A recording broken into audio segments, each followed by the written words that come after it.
Hi, I'm Melanie. My father called me retarded in front of the entire board, and then threw me out of the only life I'd ever known, over one mistake. But what if it wasn't a mistake? What if the people I loved most planned every piece of my downfall, slowly, quietly, for years? They rewrote my contract, forged my resignation, locked me out of my own home. I found out about the meeting from a calendar update I wasn't supposed to see. It was buried under another invite. Strategy Sync, 9 a.m. I blinked.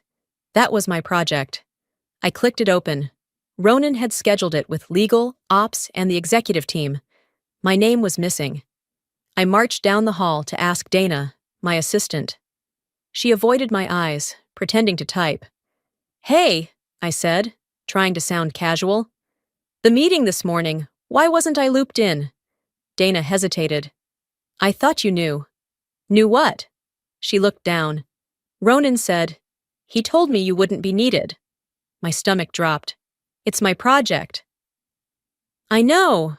I didn't think it was my place to question him. She wasn't lying. Not entirely. But she wasn't telling the truth either. The first cut didn't bleed. It just left this strange hollow behind my ribs. That night, I barely slept. I rehearsed what I'd say, how I'd ask my dad what the hell was going on. I told myself there had to be some misunderstanding, some calendar glitch maybe. I even thought about calling Ronan, but I couldn't stomach hearing that smug, syrupy voice say something like, "Let's not get emotional here, sis." I walked into the boardroom at 8:55 the next morning. The usual suspects were already there. Legal, ops, my dad, at the head of the table in his custom navy suit. Ronan sat near him, smirking like he'd already won something. They all went quiet when I entered. "Morning," I said, trying not to sound like I wanted to throw up. My dad didn't respond. Instead, he grabbed a stack of papers from in front of him and slammed it onto the table. "Did you write this?" I blinked. "What is that?" He shoved it closer. "You tell me." I recognized the format. It was a draft contract for my project. I'd submitted a version last week, but this looked off. I flipped through quickly. Figures were wrong. Sections were rearranged. "I never sent this," I said quietly. "You signed it." Number I submitted a draft through the internal portal. "This isn't mine." "You submitted it," he snapped. "It went to legal. It almost went to the damn client. If Ronan hadn't caught it, we'd be giving away half the shipping division for pennies." "That's not possible." I double-checked the valuation models. "You didn't check anything." His voice was rising. "You rushed it. You didn't even ask legal to review before sending it out." "That's not true."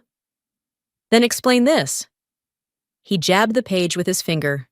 I opened my mouth, but no words came. I couldn't explain something I didn't do. And then it happened. His voice dropped low, not quiet, but sharp, like a punch between the ribs. "You're retarded, Melanie." Silence. Nobody moved. Even the hum of the ceiling lights felt louder than the room. My skin burned. My ears rang. My breath caught in my throat. Ronan looked down, barely containing a smirk. My mother, sitting at the far end, didn't even flinch. She just picked up her coffee and took a sip. I stood there like a statue, wishing I could rewind time or disappear. But I wasn't a kid anymore. There was no hiding behind school or excuses. I had made it here, to this table, to this company, and now my own father had humiliated me in front of the board. No one spoke up, not one person. He leaned back, folded his arms, and said nothing more. I gathered the papers, slowly, carefully, so they wouldn't see my hands shaking. I nodded like I understood. Then I turned and walked out. I don't remember the elevator ride. I just remember the silence. And then he said it, loud enough to echo in my bones. "You're retarded." I didn't cry in the elevator, not even when the doors shut and I was finally alone. But my throat felt raw, like I'd swallowed something too sharp to name. I drove straight home, hands clenched tight on the wheel. The office building faded behind me in the rearview mirror, but his words didn't. "You're retarded."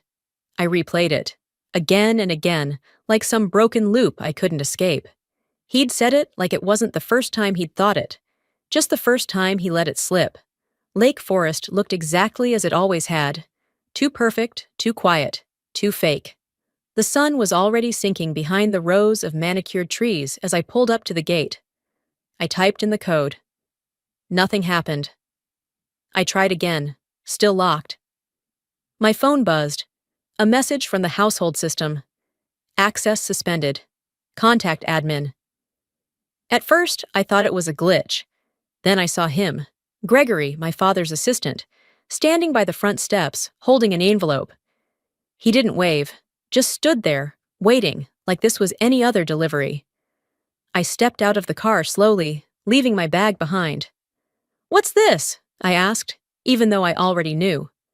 He didn't answer, just handed me the envelope and stepped back. I opened it. Inside was a single sheet, formal letterhead, stiff tone. 6-month severance package, immediate offboarding, one-way ticket to Portland. Departure, 8:05 a.m. Portland? I'd never even been. "What the hell is this?" My voice came out hoarse. Footsteps behind me. My mother. She looked composed. Red lipstick, silk blouse, not a single hair out of place. Just like always. "We thought it would be best to give you some space," she said softly. "Space?" "You're kicking me out of my own home." My voice cracked. "You'll have a chance to reset," she said, like we were discussing yoga retreats. "It's not forever." I laughed. A short, bitter thing that didn't sound like me. "You know he called me retarded in front of the entire board today, right?" She blinked, lips parting slightly. But she didn't look shocked. She looked tired. "He's under a lot of pressure." I took a step back. "So that makes it okay?" "Melanie, don't make this harder than it already is." "No," I said. "You already did that for me." I turned to leave, then stopped short. There, parked just beyond the hedge line, was Ronan's car. Engine running, windows up, in the passenger seat, my mother's handbag. I stared, confused for a moment. Then the passenger window rolled down. My mother walked toward the car, silent, slid into the seat. Ronan said something I couldn't hear, and she smiled. That was when it hit me. This wasn't panic. This wasn't a last-minute fallout from Dad losing it. This was planned. I don't remember getting back to my car, just the sick, hot flush crawling up my spine as I turned the key. I didn't even know where I was going. All I knew was that I couldn't stay. By the time I got back to the city, it was dark. I booked a room at a mid-range hotel, the kind with floral bedspreads and plastic-wrapped cups. The clerk didn't ask questions, and I was too tired to offer any. I sat on the bed, opened the envelope again. Folded behind the flight itinerary was another paper I hadn't seen before. My resignation letter. Typed. Signed. Stamped. Except I hadn't written it. And the signature? It wasn't mine. I stared at the letter in my hands for a long time. Longer than I'd like to admit. The fake resignation sat there in black ink and crisp formatting, as if it had waited patiently for me to find it. Everything about it felt wrong. The font wasn't my usual choice. The spacing was off, just slightly, but I would have noticed. And the signature. It looked like mine, but not how I signed under pressure. It was too clean, too smooth. It was the kind of signature someone would copy and paste, not write. That was the moment something inside me stopped breaking and started shifting. I wasn't just being punished. I was being erased. The room around me was too quiet. I could hear every creak in the ceiling, the low hum of the fridge in the hallway, even the distant buzz of traffic outside the hotel's foggy window. I set the papers down on the bedspread and sat back, trying to breathe evenly. Something about all of this didn't sit right, and hadn't for days. I grabbed my laptop and opened it, letting the familiar sound of the startup chime ground me. Then I logged into my secure drive, the one I kept off the company grid, where I backed up everything I worked on that mattered. But before I searched for anything, I paused, remembering something else. Last week, A random Tuesday morning, around 10:15, I'd been working on financial projections for the shipping division when my system suddenly logged me out. Locked me out, actually. Every file vanished. My access badge stopped working too. I'd chalked it up to a software glitch. Ronan even laughed it off. "Must be one of those tech hiccups," he'd said, smiling like a wolf in a cashmere suit. "Just reboot. It's probably just cleaning the pipes." Cleaning the pipes. He made everything sound like a joke, like I was overreacting for expecting basic functionality. Later that same day, I was removed from the main project Slack channel. A day after that, I wasn't on the invite list for the final presentation rehearsal. When I asked about it, HR said they had no visibility into departmental shifts. At the time, I had tried to convince myself I was just slipping through the cracks of a fast-moving system. Now, it was obvious. The cracks were created for me to fall through. I leaned forward, clicked open my files, and found my last version of the contract, the one I had finalized and saved the day before the legal review. Line by line, I scanned through it. My formatting, my numbers, my legal clauses. And then I opened the PDF my father had waved at me in the boardroom. The differences weren't glaring, but they were there. Clause 4.2, deleted. Line item values, cut in half. Language, altered, restructured, diluted. Someone had tampered with my document, not just edited it, sabotaged it. I needed answers, and I only knew one person who might have them. Dana, my assistant, the only one who had direct access to my inbox, calendar, and files. The one who used to bring me coffee without asking, and finish my sentences when I forgot where I was going mid-thought. I grabbed my phone and dialed. Voicemail. I tried again. Straight to voicemail. I sent a text. Nothing. Then I opened her Instagram. Last active, 3 hours ago. I messaged her. It didn't go through. Blocked. I dropped the phone onto the bed like it had burned me. They got to her too. I felt the rage rising. Not the explosive kind, but the kind that burned low and steady in my chest. I wasn't just being removed. I was being framed. Cleanly, quietly, strategically. I walked to the small desk by the window, opened my laptop again, and clicked open my encrypted archive. One I hadn't touched since grad school. Back then, I'd created a habit. Every file I ever worked on, I kept a mirror copy. Timestamps, original file paths, proof. I wasn't sure what I'd find, but I knew where to start. And if they wanted me gone, they should have done a better job deleting the original me. I hadn't planned to stay up all night, but sleep never came, and by the time the first streak of gray cut through the city skyline, my laptop was surrounded by a maze of open windows, contracts, time logs, backup folders, message threads. 2 versions of the contract sat side by side on my screen. My version, meticulous, clean, properly formatted. Every clause aligned, every valuation triple-checked. I'd poured 3 weeks of my life into that draft. The other version, the one shown to the board, was a mess in disguise. A butchered copy, clauses sliced away like fat. Key figures halved. Even the language felt wrong, like someone had run my words through a blender and smoothed it out just enough to pass a glance. But not my eyes. I knew my work, and this was someone else's hand pretending to be mine. There was no room for doubt now. I wasn't sloppy. I was set up. The adrenaline that had carried me through the night was fading, replaced by the cold throb of fatigue. But before I let my body crash, I needed to know one more thing. The email. The one that supposedly sent the contract to legal. I dug through my archive and found no record of that email ever leaving my inbox. I was obsessive about logging correspondence, especially with legal. But there was nothing.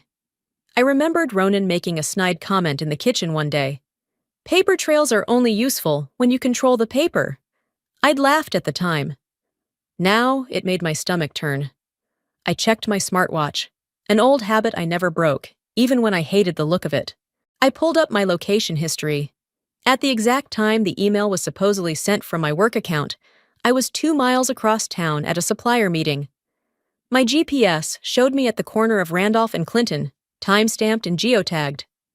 I cross-referenced it with the email metadata the board had reviewed. According to the internal report, the email came from my company device, at my desk, logged in under my name. Except I wasn't there.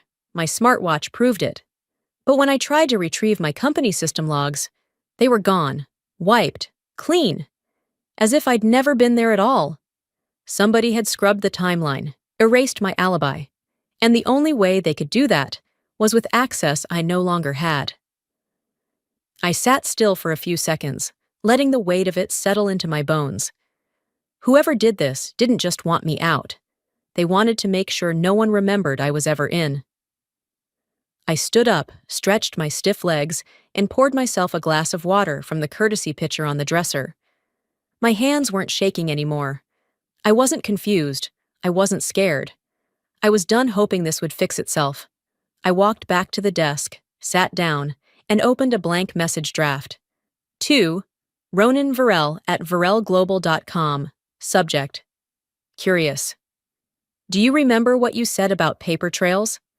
I stared at the blinking cursor. Then I deleted the message. He didn't deserve a warning. Instead, I opened a folder titled Red Flag Legal Backup and began copying files onto a private drive. I encrypted everything with a new passcode, one I'd never used at work. Halfway through the upload, my phone buzzed. Blocked number, one new message. I almost ignored it, but something made me open it. Don't trust anyone, not even her. My spine stiffened. There was no name, just a single character at the bottom of the message. E. I stared at the message for a full minute before locking my phone and sliding it under the pillow. My heart wasn't racing anymore, just beating steadily, like it had made a decision long before I caught up to it. By the next morning, I was on a train headed east. I didn't tell anyone. There was no one to tell. Boston felt like the right kind of place to disappear. Familiar enough from school days, distant enough from my family's reach. I rented a desk in a shared office downtown, something anonymous with frosted glass doors and quiet people who didn't ask questions. I set up my laptop, opened my folders, and forced myself to start from the beginning. To move forward, I had to go back, to the moment it all collapsed. It was the morning of the final presentation. I'd been up since 4 a.m., rehearsing numbers in my head, checking last-minute adjustments. My laptop, solid as ever, suddenly froze. Completely unresponsive. I remember tapping the screen like an idiot, willing it to reboot. Nothing. Bad timing, huh? Ronan's voice had drifted in from the hallway, too casual. He walked in, holding a printed stack of papers. Don't worry, I've got a copy right here. You emailed it to me last night, remember? Except I hadn't. But in the chaos of the moment, of the room filling with board members, my dad barking about punctuality, my anxiety fogging everything, I took the papers. I was too proud, too scared to admit I wasn't ready. I flipped to the executive summary and felt my gut twist. The language was off. Some of the metrics looked deflated. But I told myself it was nerves, that I was being paranoid. I used that version. The version Ronan handed me. The same one that got me fired. Now, 1 week later, sitting under sterile white lights and the hum of someone else's coffee machine, I reopened the file chain. I compared the document I'd saved on my external drive to the printed version from that morning. The file Ronan gave me? It wasn't just altered. It had been created 2 hours after I'd submitted my final. The metadata was clear. Time-stamped edits, file name variants, no digital signature. My version had every checkpoint logged. His had none. I opened the print version and held it beside mine. Paragraphs reordered. Clause 5.6 entirely missing. Fonts inconsistent. Margins off. Sloppy work, if you were looking. And that was the point. No one had been meant to look. They expected me to fall apart quietly. I didn't scream.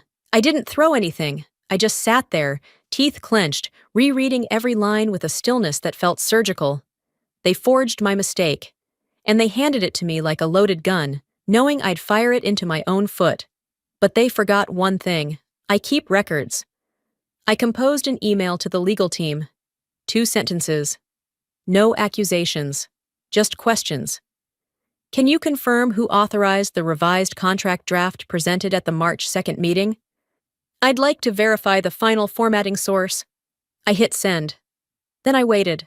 20 hours later, my phone rang. Mel? Ronan's voice. Too smooth, too fast. Hey, I got a ping from legal. They said you were asking questions. Just wanted to check in, you know? I didn't respond. Look, I know things got out of hand, and maybe Dad was a little harsh. But you've got to understand, there was pressure. It wasn't personal. Still silent. You okay? That's when I spoke. You really shouldn't have. And I hung up. It had been 4 weeks since I left Chicago behind. 4 weeks since I slammed the door on that call with Ronan. I thought the anger would dull with time. It didn't. Instead, it turned into something sharper, something useful. Boston gave me space. I rented a small unit above a wine bar in the North End. Cozy enough to work from, anonymous enough to feel safe. My days were quiet, predictable. Research in the morning, encrypted calls with potential partners in the afternoon, cold meals at night.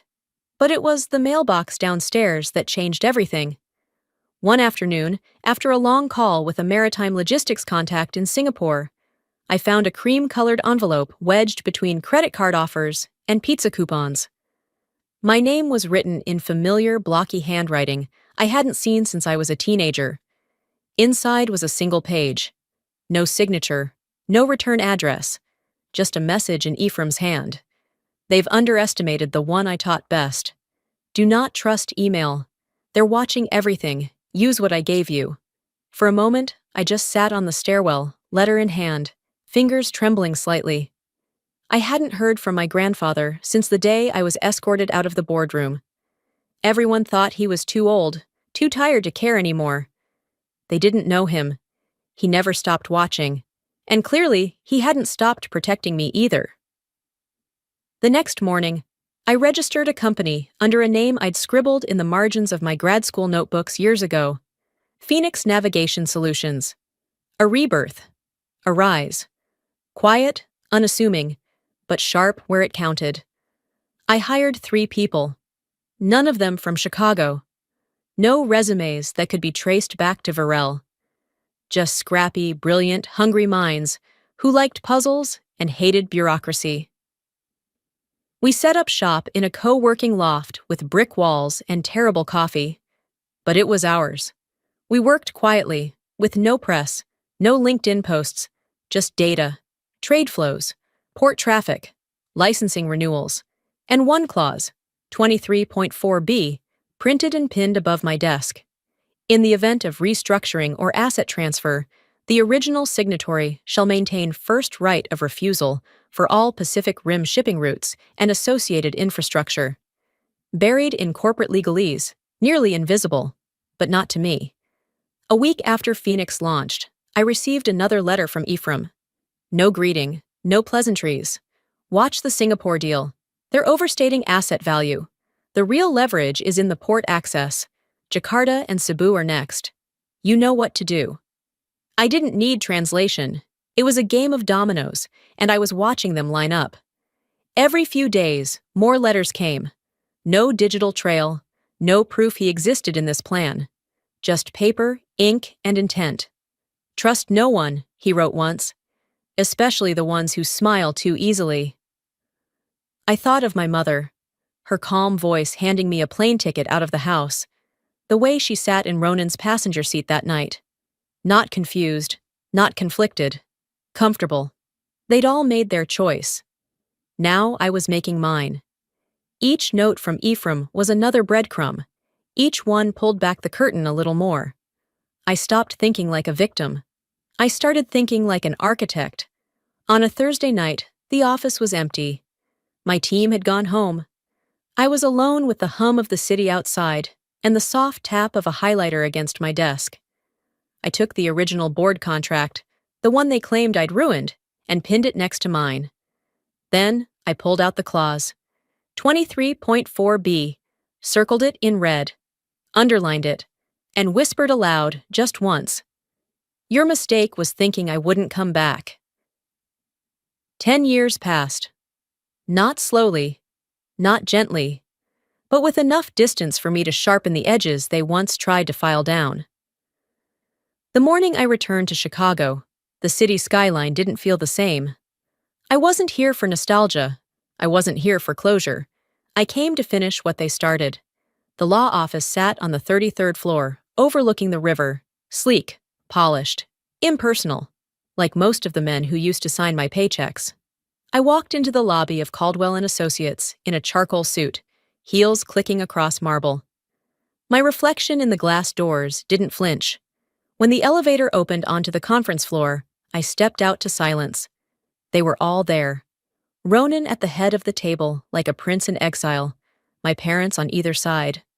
My father stone-faced, my mother dabbing at invisible tears. 3 board members sat along the wall, shifting uncomfortably. No one spoke. Until I did. "Shall we begin?" The attorney, Mr. Caldwell, cleared his throat. "Yes." Thomas Ephraim Varell left specific instructions for how this session would proceed. Ronan scoffed. "He also left a company in financial crisis. I hope this isn't going to be some dramatic stunt."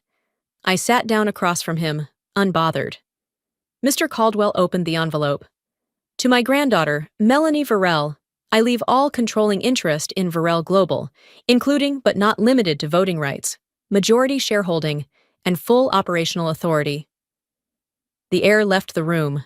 Ronan laughed once, short, bitter. "That's not possible. The shares were supposed to transfer to me. The board approved it." Mr. Caldwell didn't blink. "The board was not informed of the full terms of Ephraim's private trust. Those terms override all internal policies." My father leaned forward. "This isn't legal." Mr. Caldwell pulled out another folder. "What's illegal is document tampering, vote rigging, and falsified termination records." He slid the folder across the table. "Included here are original contracts, employee emails, internal edits, and a forensic audit, proving that Melanie was removed under false pretenses." I reached into my briefcase and placed my version of the shipping contract on the table. Clause 23.4b, highlighted in yellow. "Here's the original document, with timestamp, with my digital signature, the one you erased." I glanced toward Ronan. "And here's the one you printed for me when my laptop just happened to crash." He said nothing. Mr. Caldwell continued, his voice even. "The clause she included grants her first right of refusal on all Pacific Rim routes, which, given the upcoming restructuring and licensing deals in Singapore, Jakarta, and Cebu, means she controls the most valuable segment of Varell Global's operations." The board erupted into hushed arguments. My mother whispered something to my father. His jaw tightened. Ronan just stared. I stood up. "You all know what this means. Without my consent, the restructuring fails. Without the restructuring, you default on 3 major loans. Without those loans, well, I assume your investors are already asking questions." I turned to the board. "I won't stop the restructure. I'll lead it, but not with the people who tried to bury me." Silence. My mother reached for me. "Melanie, this isn't necessary." I cut her off without raising my voice. "I'm not here for revenge, Mother. I'm here for correction." She blinked, swallowed, and said nothing more. I picked up my folder, slipped it back into my briefcase, and turned to Ronan. "You have until 5 p.m. to clear your office. I'm moving in tomorrow." He didn't speak, not a word, just stared at me like I was someone he'd never met. 1 week later, I walked back into the building they once dragged me out of. But this time, I wasn't flanked by silence and shame. This time, I moved with intent. The lobby of Varell Global was buzzing. Not loud, not chaotic, just filled with the kind of uneasy static that fills the air when something big is about to happen, and everyone feels it, but no one says it. I didn't need an announcement. People looked up. Phones were lowered mid-scroll. Conversations paused mid-sentence. And then someone whispered, not even trying to be discreet, "That's her." The receptionist stood as I approached. "Welcome back, Ms. Varell." I didn't smile. just nodded once and stepped into the elevator. Alone. 32 floors, and not a single regret. The elevator chimed open to the executive suite. Familiar corridor, same sterile walls. But this time, the air didn't push against me, it made way. Ronan's door was already open. He was inside, sleeves rolled up, shoving papers into a box. His usually slick hair was out of place, shirt wrinkled, confidence cracked. He didn't look at me right away, just said, "Guess you're early." "I always was." He glanced up, gave me a half smile, like we were back in the break room years ago, and this was all just a misunderstanding. "Look, Melanie." "No," I stepped in. "You don't get to lead with charm. You don't get to act like you didn't watch me drown and hand me the anchor." His jaw tensed. "I made mistakes, all right? I didn't think it would go that far, Dad." "Don't blame Dad," I cut in. "You didn't just fire me. You erased me from files, from meetings, from my own family, and you smiled while doing it." He exhaled through his nose slowly. "I was scared of losing everything." "And now you have." I slid the envelope across his desk. "Board endorsed. Legal's already signed off. You're out of operations for 5 years. No advisory role, no assets, non-compete locked in." "You're freezing me out." "I'm giving you what you gave me, but I'm doing it legally." He swallowed, eyes flickering to the papers. "You win then." I shook my head. "This isn't a game anymore. It never should have been." He didn't argue. He just nodded once, tight and bitter, and went back to packing. I left the office without looking back, but I didn't get far. My parents were waiting in the executive lounge. My mother stood first. "Melanie, please." She looked tired in a way I hadn't seen before, not from age, from truth. "I didn't know everything. I thought they were protecting the company." "You were in the car," I said flatly, "with Ronan, the night I was thrown out." She blinked. "It wasn't like that." "It was exactly like that." My father cleared his throat. "Mel, you've made your point, but let's be smart about this. The company needs unity. We can talk." I stepped closer. "You chose him. You chose loyalty to a version of the company that died the day you told me I wasn't good enough." He looked away. Couldn't meet my eyes. "I'm not here to fight anymore," I continued, "but I won't pretend we're okay. Not now. Maybe not ever." I walked past them and opened the door to what used to be my grandfather's office. Now it was mine. I didn't cry. I didn't smile. I placed one thing on the desk before sitting down. The framed original contract, the one they tried to use to break me, and all I could think was, they built this throne from fire and lies, but I'm the one who rose from the ashes. 3 weeks had passed since I walked into this office with the weight of 10 years trailing behind me. Now, I sat at the same desk my grandfather once ruled from, not as an heir, because heirs wait, but as a builder, a restorer. A woman who came back not for blood, but for balance. The quarterly reports were stacked neatly beside my coffee mug. Numbers were steady. Staff morale was up. Rumors had quieted. The board had fallen into line faster than I expected. Part fear, part relief. No one asked about Ronan anymore. Phoenix Navigation had merged into Varel's logistics division without friction. My team, my people, were now at the core of every strategic discussion, bringing insight no spreadsheet could fake. I didn't need applause. I needed stability, and I had it. I stood up from the desk and walked to the window. The skyline stretched like it always had, glass and steel reflecting a world that never stopped spinning. I had changed, but the city hadn't. And maybe that was okay. Every Friday, without fail, a bouquet of white lilies arrived at reception. No note, but I knew the handwriting on the delivery slip, my mother. I never replied. Last week, my father requested a meeting through my assistant. I didn't take it. Then there was Ronan. He'd sent one email, subject line, "I'm sorry, I didn't open it. I didn't need to." Closure doesn't always come with conversations.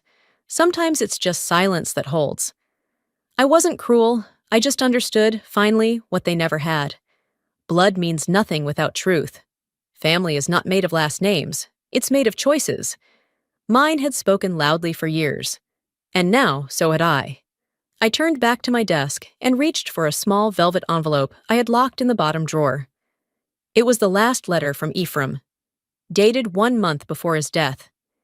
It had been marked to be delivered only after the will was read.